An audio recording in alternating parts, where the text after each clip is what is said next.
standby wala.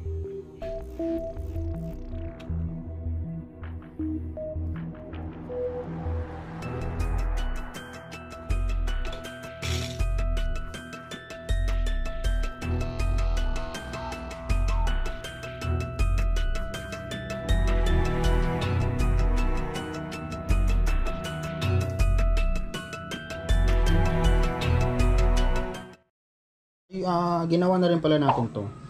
So last time pero year ago na rin na-repair natin to, at ito binalik na customer, at kasi daw may nangamoy habang nanonood na katulugan niya, kaya yung paggising niya daw wala nang power. Ayan. Kung naalala nyo, ang pinalitan natin doon ay mainboard. Ayan, KD-65X7707E. So wala. Nag-decide ako na resitahan na lang si customer ng buong mainboard. Ayan. So malamang okay naman yung mainboard. So ang issue ngayon, power supply or yung power. Ayan. So mag-check tayo dito sa power supply. Alamin natin kung ano yung problema, kung may sunog. Ayan, at kung anong dahilan kung bakit wala siyang power. Okay? So nakita niyo naman siguro sa video kanina, wala siyang wala siyang indicator man lang, or wala man lang siyang ilaw or standby. Ayan. Okay, so mag-check muna tayo ng resistance dito sa power supply. Unahin muna natin yung fuse syempre. Ayan.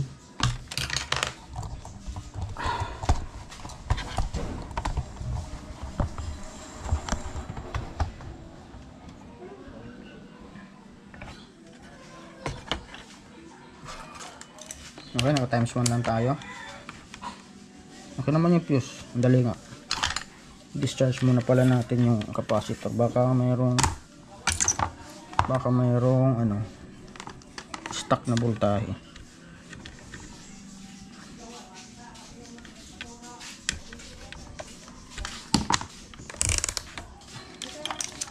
Check natin kung may stuck. Okay, wala naman.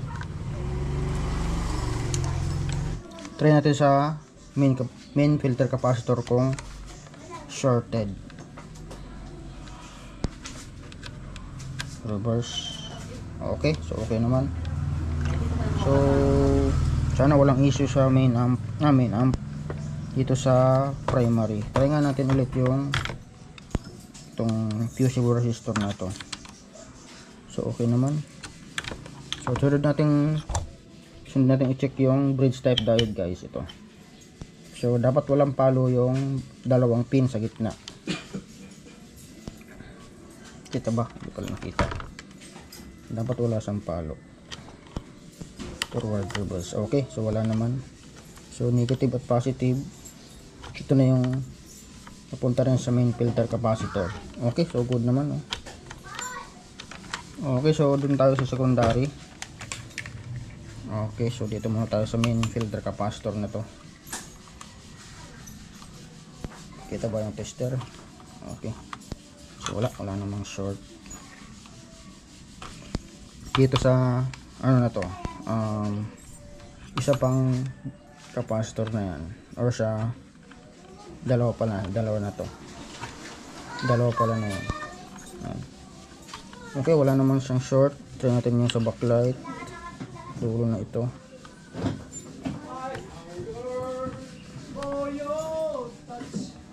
Ayan.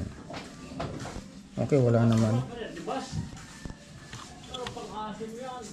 Okay, wala. So try natin sa mga diode. Ito, ayan guys, ito. Try natin dito. Kita ba? Kita. Okay. So reverse na yan, guys. Ito yung forward. Okay naman. Parang okay naman to. Ayan. So reverse. Okay, wala. So, ito forwards. Filter nga natin. Forward. Ayan. Okay, so ito sorted, oh. Ito. sabay yan. Ito na nga lang. Okay, ulitin nga natin. Forward. Yan, shorted guys. Oh. Pag na-reverse, ayan, shorted nga. Ayan. Okay, so ano yun lang sira. So dalawang diode na yan. At kalasin natin para malaman natin kung yan talaga. At kung para saan yan, try natin.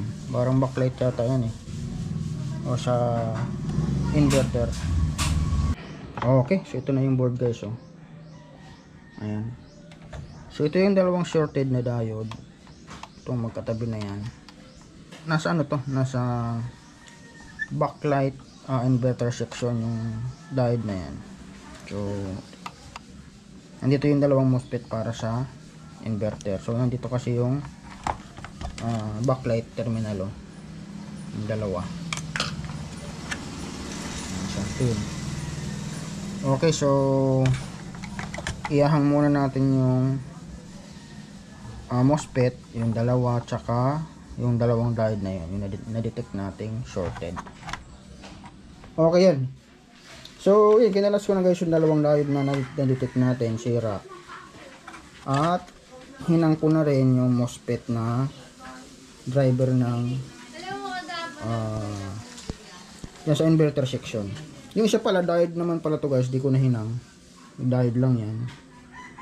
Silaw Ayan. So check natin. So sana ito lang yung sira guys, yung diode na yan. So ito na, ito yung MOSFET. Okay, reverse. Okay, okay naman, di naman short. So yung ibabaw ay yung diode. Oops. So try natin ito. Ayun. So itong isa okay pa Yung isa, yun ang short Hindi ko nakita. Ito yung short. Yun. Yung isa okay naman. Ayan. Okay, so hanapan muna natin guys. Mas maganda palitan na natin yung dalawa. Provide muna ako ng diode. So sana yan lang yung sira. So i-check pa natin pala yung nito, yung backlight. Kasi posibleng nagka-issue dito dahil sa backlight or sa load niya. Baka may problema kaya na nag-short ito. So sana nga walang issue dun sa backlight kasi grabing kalas-kalasin to. Mahaba-habang kalasan to. At mahirap kalasin. Okay, so provide ko muna yung diode na yan at yung kailanganin natin. So muli pala shout out muna pala kay Sir Don Espinosa, yung may-ari nito guys. So muli ito yung ginawa natin last year, or hindi ko alam kung anong year pa yon. So plus ko na lang sa screen kung kailan. At ito yung pinalitan natin pala. So ito yung pinalitan natin noon, yung mainboard na yan. So ngayon naman ang naging issue dito sa power supply. So shoutout pala at salamat sa tiwala Sir Don Espinosa sa Edwin Electronic Shop. So yan, from Quezon City yan siya si Sir. Yan. Okay. So provide ko muna yung kailangan natin dyan. At balik tayo ma'am. Okay, yan na. So nagdesisyon ako guys na palitan na lang lahat. Ayan. So yung apat na diode. So yan na. Yan. So ang nilagay ko dyan 6 ampere na yan na 1000 volts 6 ampere. So ang part number niyan ay, kita ba sa baka camera? Sana makita. 6A10. So yan yung mga ginagamit sa 502 na concert or sa mga 502 na integrated amplifier. So 6 ampere 1000 volts. So ang description ng niya, yung dati niya. So ang part number nito ay SB5150. So ang description niya ay 5 ampere 150 volts. Yan. So yun na lang ginamit natin para mas matibay. Yan. Okay, sa yung ano niya, yung backlight. So try natin kung sana walang problema sa ibang section na. Yan.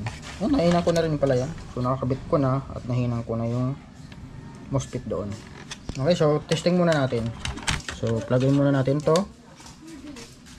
So dalawa lang naman yung ano dyan, tatlo. Pang-apat yung AC cord. Okay. Ayun, nag-relay na siya. Uy, umilaw na rin. Pop, namatay. Ayun, namamatay. Ayun, mainit.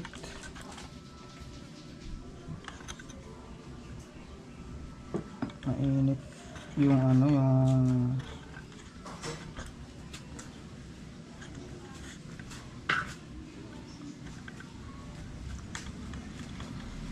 okay, so posibleng may problema yung LED niya or yung backlight. Yan, umiinit guys eh, oh. Mataas na nga ang pirahin nito eh. Pero try ko nga ibalik pala yung dalawa dito. Ibalik natin yung dalawa dito. Try natin lang. Kasi baka may kailangan na inspeksyon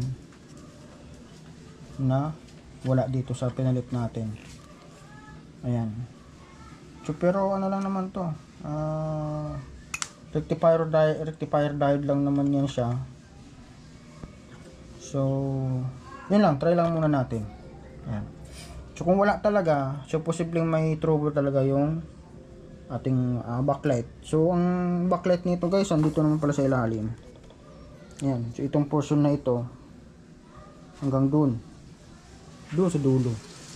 So ibig sabihin edge type yung ating edge type yung backlight nito.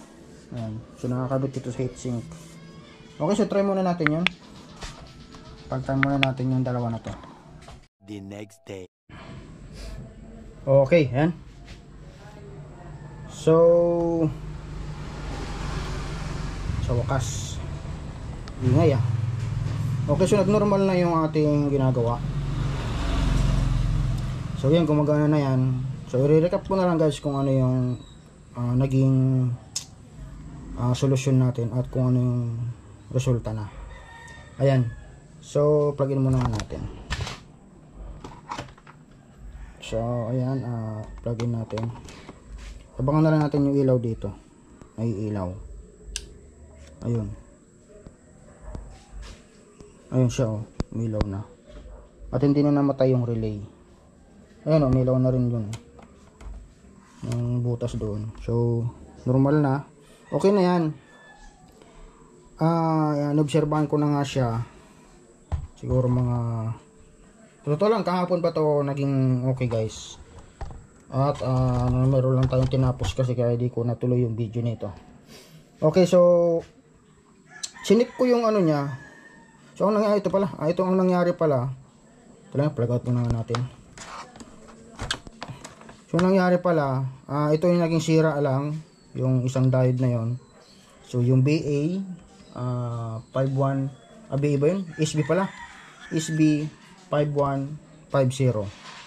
So nagtry tayo na palitan ng 6A10 yung apat.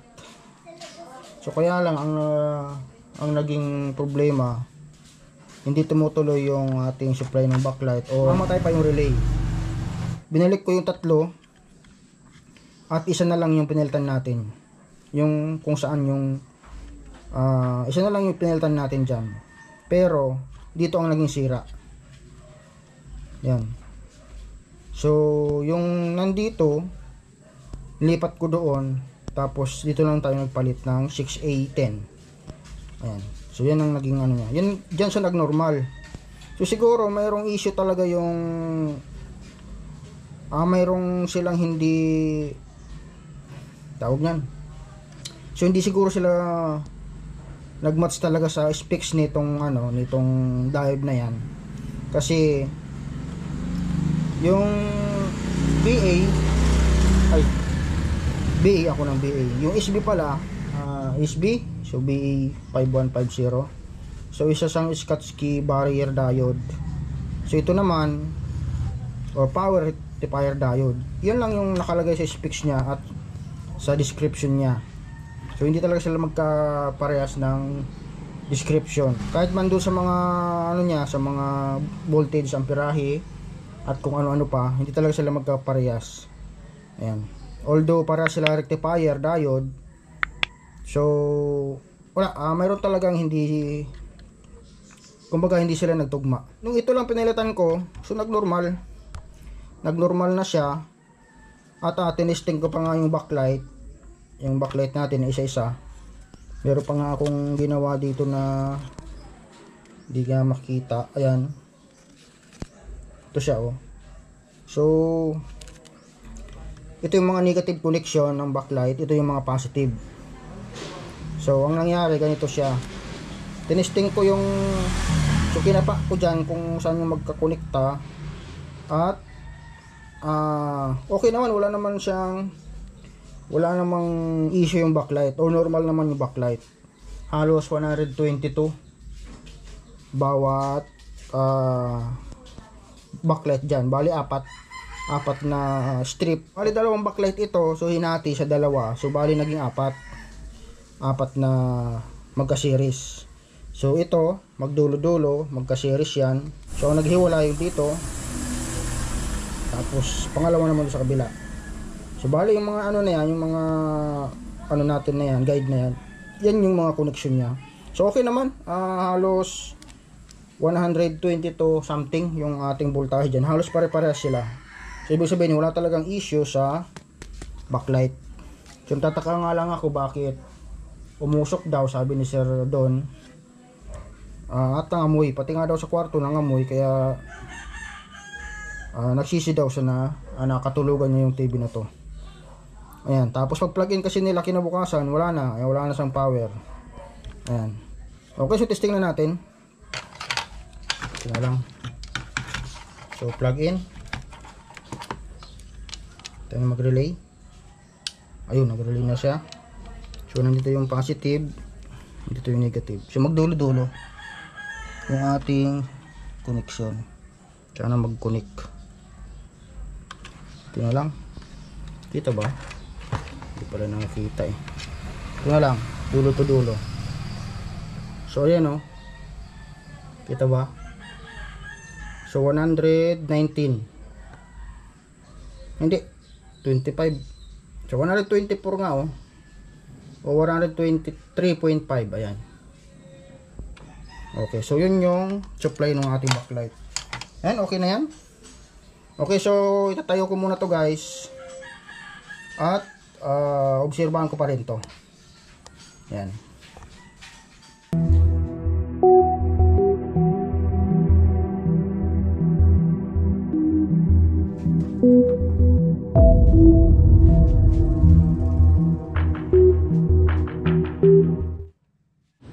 Okay, ito na. So, plug in na natin. So, na siya guys, oh.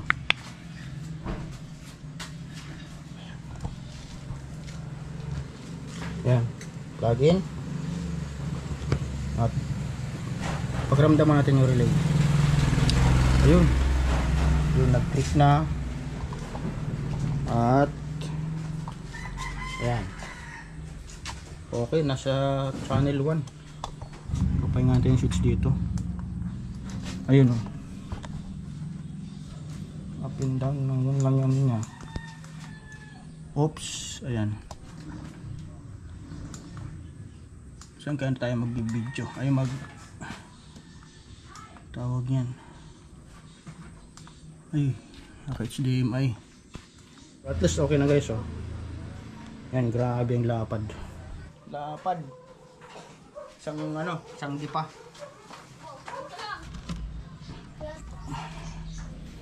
Okay, so nag-connect tayo sa likod. So HDMI to.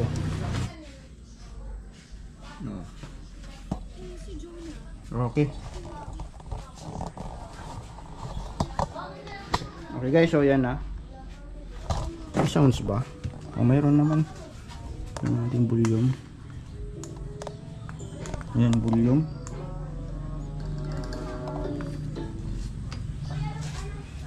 Okay, so okay pa naman yung screen niya, yung picture. Wala namang issue sa backlight. Okay, wala namang madilim na portion sa backlight. So okay. Okay pa naman.